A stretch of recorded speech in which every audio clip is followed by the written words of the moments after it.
Assalamualaikum warahmatullahi wabarakatuh. Saya Lama Materi bin Abdul Rahman, pemegang nomor pelajar 20202362252 daripada UiTM Kota Kinabalu, Sabah. Hari ini saya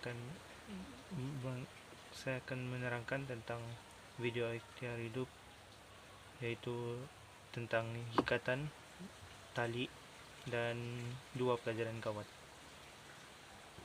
Saya menggunakan video ikatan untuk ikhtiar hidup saya. Izinkan saya memperkenalkan tentang ikhtiar hidup dan objektifnya. Ikhtiar hidup adalah kemampuan seseorang atau kumpulan mengatasi sesuatu keadaan di dalam atau di luar kawasan. Objektif ikhtiar hidup daripada segi kognitif adalah memperoleh pengetahuan tentang asas-asas ikhtiar hidup semasa di laut, di hutan, di bukit, di gunung-gunung, dan sebagainya. Tujuan adalah untuk memperoleh pengetahuan melalui alam semula jadi, makanan, tempat perlindungan, dan punca-punca air. Selain itu, dengan ini juga kita dapat mempelajari pengetahuan asas dan langkah-langkah keselamatan semasa menjalani ikhtiar hidup. Seterusnya, dari segi psikomotor, dapat membina tempat perlindungan, reka ganti untuk mengelakkan diri dari bahaya, mencari dan menggunakan sumber alam semula jadi, makanan untuk terus hidup. Dari segi efektif, dapat membina keyakinan diri untuk terus hidup, memupuk nilai-nilai murni seperti bekerja sama dan bertanggung jawab, dan dapat memperkembangkan minat terhadap alam semula jadi dan dapat menikmati keindahannya. Jenis ikatan yang pertama adalah ikatan sila. Ikatan ini biasanya digunakan untuk menyambung dua ujung tali yang sama jenis dan size. Biasanya jenis ikatan ini digunakan untuk menyambung tali kemah atau bungkusan hadiah andu. Ikatan ini mudah dibuka. Jenis ikatan ini juga dikenal sebagai left over right and right over left.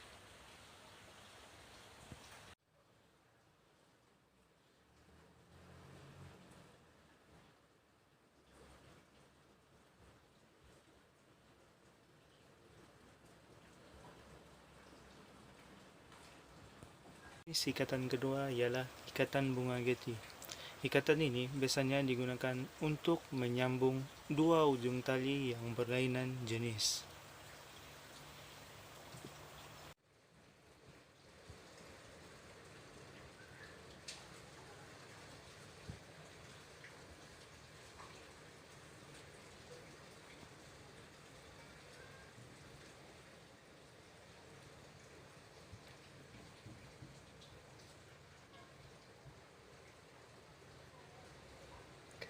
Ikatan ketiga adalah ikatan simpul manuk.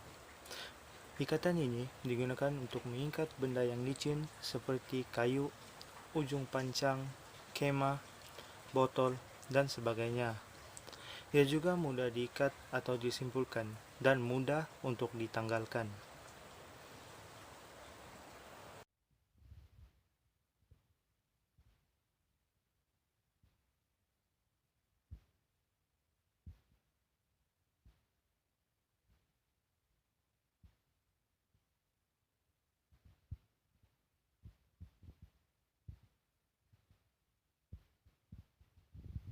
Ikatan yang keempat ialah ikatan tinggi kasih. Ikatan ini biasanya digunakan untuk mengikat benda atau hewan ternakan. Tujuan ikatan ini adalah untuk membuat ikatan dengan pantas agar tidak menjerat hewan dan sebagainya. Ikatan ini juga digunakan untuk mengikat leher binatang dan sebagainya.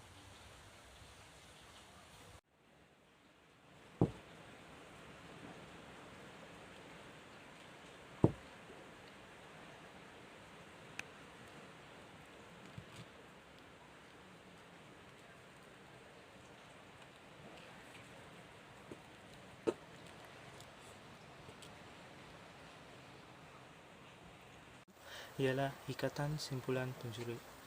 Ikatan ini digunakan untuk mengikat bungkusan dan bimbang ada orang lain akan membuka bungkusan tersebut. Apabila orang tersebut mengikat kembali, ia lazimnya akan mengikatnya semula seperti ikatan buku sila.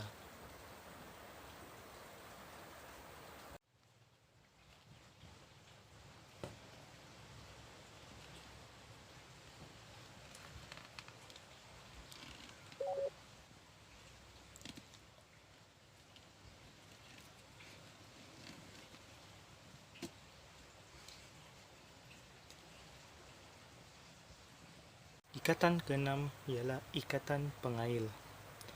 Ikatan ini sesuai digunakan untuk menyambung dua tali halus seperti tali tangsi, ait ataupun tali memancing.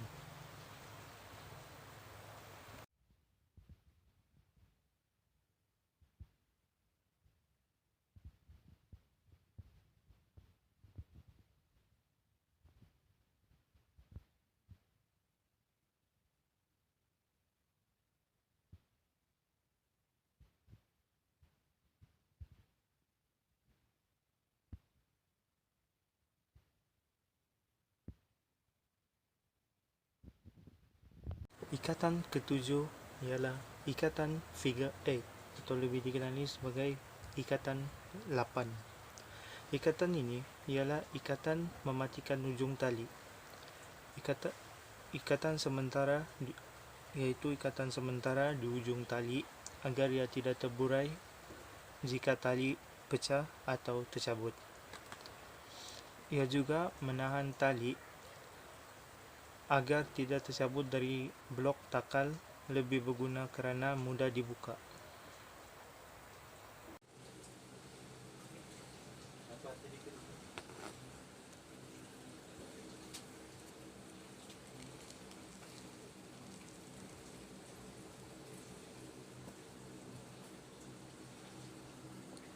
Yang ke-8 dan yang terakhir adalah ikatan butterfly.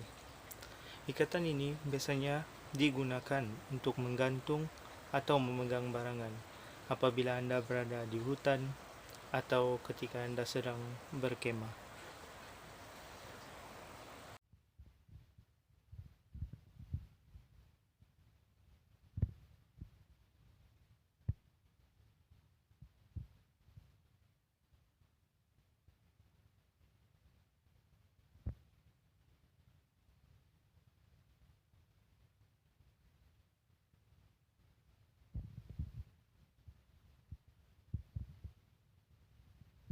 Kesimpulannya ialah ikatan dan simpulan adalah sangat penting dalam aktiviti ikhtiar hidup. Hal ini kerana dengan belajar cara ikatan, kita dapat melakukan atau mengetahui sesuatu perkara yang harus kita lakukan ketika berada dalam hutan apabila kita tidak mempunyai peralatan yang cukup dengan menggunakan tali.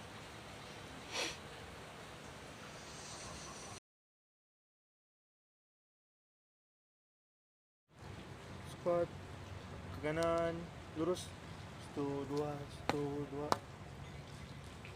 pandang depan, 1. Apabila mendapat arahan ke kanan lurus, pelatun haruslah mengangkat tangan kanan setinggi 90 darjah dan kepala diikuti dengan kepala 90 darjah ke arah kanan. Tangan di sebelah kiri haruslah seperti keadaan sedia, yaitu sebaris dengan jahitan kain. Selepas itu, pelatun haruslah menghantar kaki, yaitu daripada kaki kiri dan kanan dengan kiraan 1, 2. 1, 2. Apabila mendapat arahan pandang hadapan, pelatun akan meletakkan tangan sebelah kanan semula kembali kepada keadaan sedia dan kepala haruslah menghadap ke hadapan. Pandang depan, 1.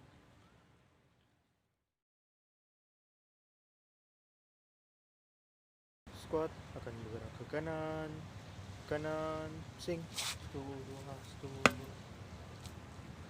Squat akan menghadap ke belakang, kanan, pusing, tunggu. Squat akan menghadap ke hadapan, kanan, pusing, tunggu. Apabila mendapat arahan, squat akan bergerak ke kanan pusing. Kepala, bahu dan kaki haruslah berpusing sebanyak 90 darjah ke kanan, yaitu seperti ini. Dan kaki kiri haruslah diangkat setinggi 90 darjah dan dihentakkan. Apabila mendapat arahan bergerak dari kanan, menghadap ke belakang, ke kanan pusing, arahan itu adalah sama seperti daripada menghadap ke depan ke kanan, seperti yang saya tunjukkan tadi. Apabila mendapat arahan menghadap ke hadapan, menghadap ke hadapan ke kanan pusing,